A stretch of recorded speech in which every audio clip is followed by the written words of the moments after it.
কেমন আছো ভাইয়া? ভালো আছো। কি কি বিক্রি করতেছ?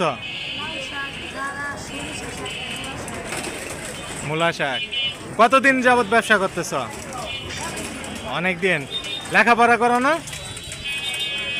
কেন লেখাপড়া করো না? ভালো লাগে না? মাদ্রাসায় পড়তে? কি মাদ্রাসায় কোন পর্যন্ত পড়েছ? হেফজ। স্কুলে কখনো ভর্তি হও নাই? কয় পারা মুখস্থ করছো মাদ্রাসায়? 5 পারা। তারপর বাদ দিয়েছ?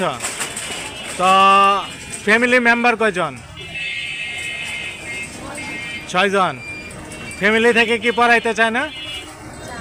কিন্তু তুমি পড়ো না। বাসায় কে কে আছে? তোমার আব্বু আছে? তোমার আম্মু? তাই? আচ্ছা।